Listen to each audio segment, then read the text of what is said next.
மயிலாடுதுறை மாவட்டம் சின்ன கடைவீதி பகுதியில் மயிலாடுதுறை அதிமுக வேட்பாளர் பாபுவை ஆதரித்து அதிமுக பொதுச் செயலாளர் எடப்பாடி பழனிசாமி பிரச்சாரம் மேற்கொண்டு வருகிறார். அந்த காட்சிகளை பார்க்கலாம். மேலாண்மை ஆணை கூட்டத்தில் கொண்டு வருவதற்கு தடை போட்டோம், கொண்டு வர முடியல.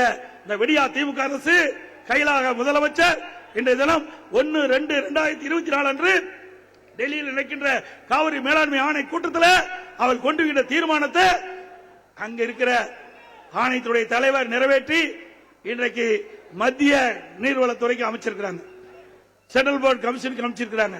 என்ன ஆகுன்னு தெரியல. எதற்காக சொல்லி சொன்னால், இன்றைக்கு மக்கள் மீது அக்கறை இல்லாத ஒரு முதலமைச்சர் தமிழ்நாட்டை ஆண்டு கொண்டிருக்கின்றார். மக்கள் எல்லாம் புரிந்து கொள்ள வேண்டும். இந்த நீர் இல்லை என்றால் இந்த மாவட்டம் பாலைவனமாகிவிடும், டெல்டா பாலைவனம் ஆகிவிடுங்க.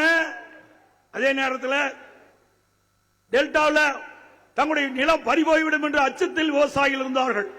மேடையில் இருக்கிறவர்கள் அண்ணன் OS மணிவரன், அறிவச்சோதரர், பவுன்ராஜ் போன்ற மற்ற இங்கே இருக்கின்ற முன்னாள் எம்எல்ஏக்கள்லாம் இப்ப எம்எல்ஏ இருந்தாங்க, அமைச்சரா இருந்தாங்க. அவர் இடத்துல கோரிக்கை வச்சாங்க, விவசாய சங்கத்தெல்லாம் கோரிக்கை வச்சாங்க. மத்திய அரசு இங்கே பல்வேறு தொழிற்சாலைகள், எண்ணெய் நிறுவனங்கள் இந்த டெல்டா மாவட்டத்தில் இருக்கின்ற நிலங்கள் எல்லாம் கையகப்படுத்துவதாக இருக்கின்றது. அதை தடுத்து நிறுத்த வேண்டும் என்று என்னிடத்திலே கோரிக்கை வச்சார்கள். உடனடியாக சம்பந்தப்பட்ட அதிகாரி சட்ட ஒழுங்குகளை அழைத்து பேசி இதற்கு ஒரு தீர்வு காண்பதற்காக அம்மாவுடைய அரசு வேகமாக துரிதமாக செய்யப்பட்டு பாதுகாக்கப்பட்ட வேளாண் மண்டலத்தை நாங்கள் கொடுத்தோம். பாதுகாக்கப்பட்ட வேளாண் மண்டலம் சட்டத்தை அமல்படுத்தி நிறைவேற்றினோம். விவசாயிகள் அச்சமில்லாமல் மேல் வாழலாம். இதே விடியா திமுக அரசு இன்றைய முதலமைச்சர் அன்றைய தினம் அமைச்சராக இருந்தார். அப்பொழுது தொழில்துறை மந்திரியாக இருக்கும் பொழுது இன்றைக்கு எண்ணெய் நிறுவனம், ஹைட்ரோ கார்பன், மீத்தேன் போன்ற நிறுவனங்கள் தமிழகத்திலே தொழில் தொடங்குவதற்காக புரிந்துணர்வு ஒப்பந்தம் போட்டது திரு ஸ்டாலின் முன்னிலையில் திமுக ஆட்சியில்.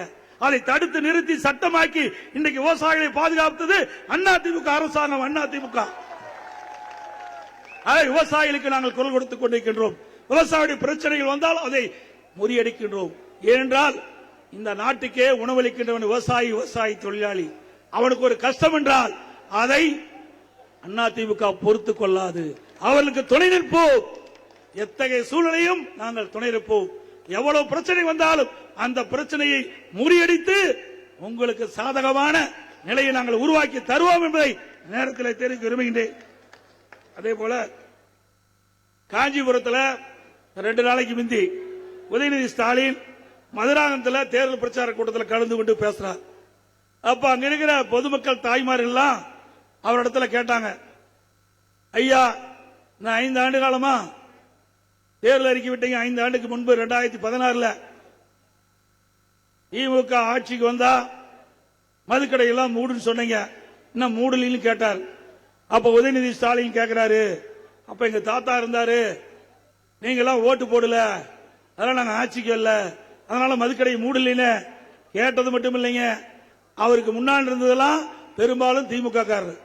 திமுக ஆதரிக்கிறீங்க கேட்கிறாரு, நீங்க எல்லாம் ஓட்டு போட்டீங்களா திமுகவுக்கு அப்படின்னு கேள்வி கேட்கிறார். யாரை பார்த்து?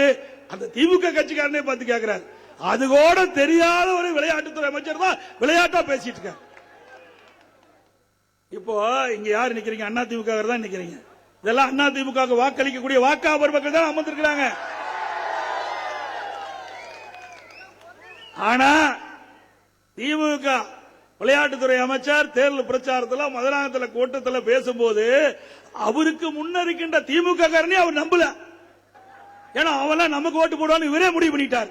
நன்றி வணக்கம் உதயநிதி ஸ்டாலினுக்கு. ஏன்னா நமக்கு ஓட்டு கேட்கிறார்ல அவரு. அதோட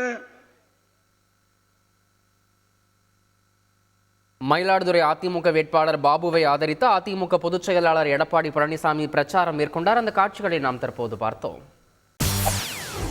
செய்திகளை உடனுக்குடன் தெரிந்து கொள்ள உடனே சப்ஸ்கிரைப் பண்ணுங்க.